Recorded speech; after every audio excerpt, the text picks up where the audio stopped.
Did you call me chicken?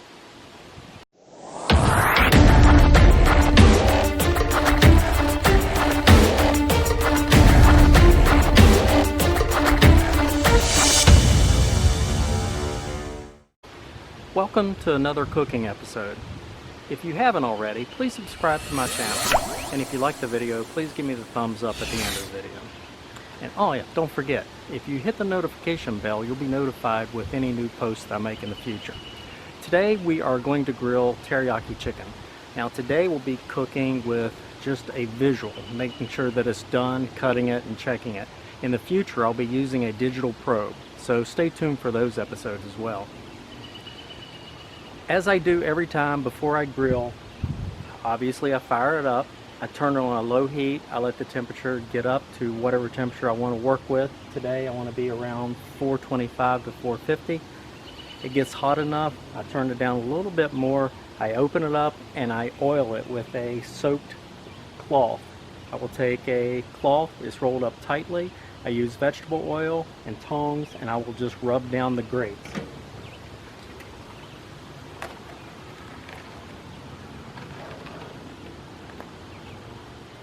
It's an easy process. You just have to make sure your cloth is lint free, and it is done that quickly.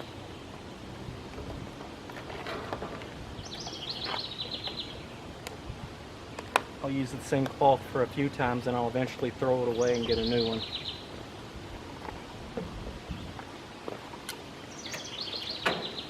I'm going to close it just for another minute to let that oil get hot, so when I put the chicken on, it will kind of sear it to give it a little bit of a grill mark, and then it will come off easier as well. As you see, I have chicken breasts that I have filleted, and I put it in a teriyaki sauce and let it marinate for about 4 hours. And I fillet them, or I slice them down the middle to make them a little bit thinner so they're easier to grill. I'm going to crank up the heat just a little bit to get it back up to temp.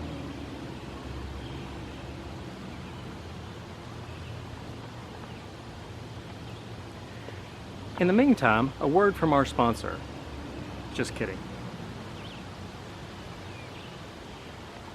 Okay, I'm back up to 425 degrees. I'm going to turn it down just slightly.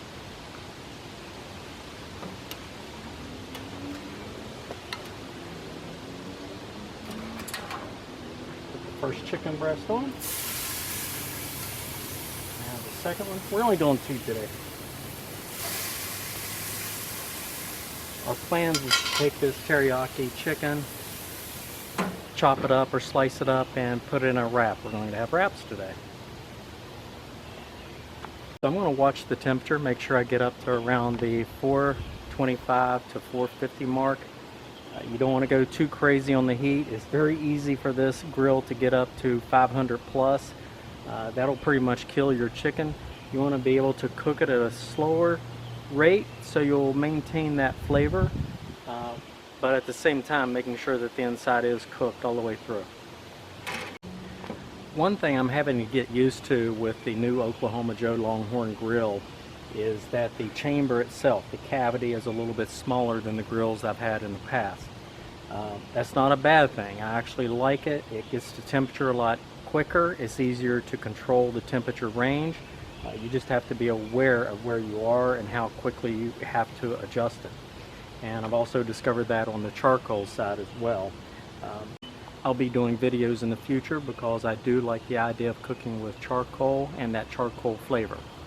Temperature's not really moving much on this. We look like we're around the 390 mark, so I'm going to just give it a little bit more gas. It is creeping up, so while it's going up, I'm going to go in and get a plate for when this is done. Okay, we're up at around 410 degrees. I am going to crank up the gas just a pinch more just to see if I can get it up to at least 425. Okay, that jumped very quickly in temperature. Went up to 460. I'll back off the gas a little bit. Open it up, and I'm going to take a peek underneath. It looks good.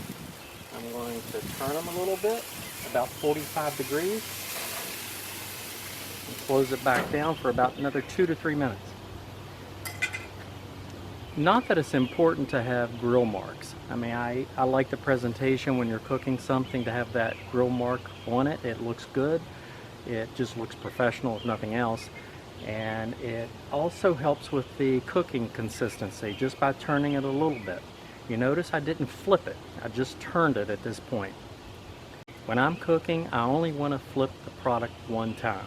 I'm not the individual that sits out there keeps flipping them over and over. One, your juices come out quicker that way. Two, I don't feel like it gives a very uniform cooking throughout the product. The temperature did drop back down. We're looking at about 405, 410 at this point. It is climbing back up. At this point, I'm only going to leave it in for another 2 to 3 minutes. Then we will be flipping the chicken over. Okay, at this point, we're back up to 425 degrees. I'm going to open it up. You can see that things are starting to cook on the top side as well, but at this point we will flip them. You can see the grill marks, see some juice coming out of it. We're going to let it cook like that for about 3 minutes. I did turn the gas up just a little bit. Looks like it's struggling to get back up to the temperature that I needed. It's very easy to screw up your grilling by letting your fire get too hot. That is probably one of the biggest challenges, and once you get that technique down, you pretty much are halfway there. The other part of that is being patient with what you're grilling. There's been so many times I've gone to a cookout, they throw a burger or a hot dog on the grill, it flames up and it's done, well, they think it's done in about 3 to 5 minutes. It's very charred on the outside and pretty much raw on the inside. You have to be patient. Take your time, let it cook, let it savor that heat, let it get into the product that you're cooking, and the juices will be better and the flavor will be better. We have about 1 more minute on this side, then we're going to twist them around a little bit, another 45-degree angle. Okay, we're up to about 455. I'm going to turn down the middle dial only. Open this up.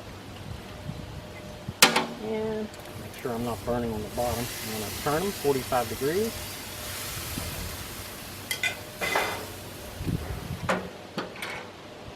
Back off the heat just a little bit. And we'll let it ride out for another 3 minutes, then we'll take one off, cut it, make sure that it's cooked all the way through, and then we're ready to cut them up for a wrap.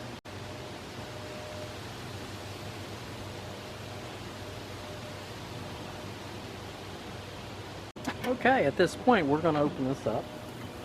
We're going to take one out. Based on the thickness of the cut and the duration that they were on the grill, I knew they were done. So I brought them inside and sliced them up into thin strips since we were going to be using them for wraps. I then shredded some lettuce, sliced some tomatoes, sliced some red onions, got a garden spinach herb tortilla wrap. Then I was ready to start building this thing. I laid the wrap on a cutting board, laid a little bit of shredded lettuce, a little bit of sliced tomatoes, red onions, spread out the chicken, squirted some barbecue sauce up and down, rolled it up, sliced it at an angle for presentation, and voila, there you go. Remember, if you like this video, please give me the thumbs up and don't forget to subscribe to the channel. If you'd like to see more cooking videos, just let me know in the comments below. Thanks for watching.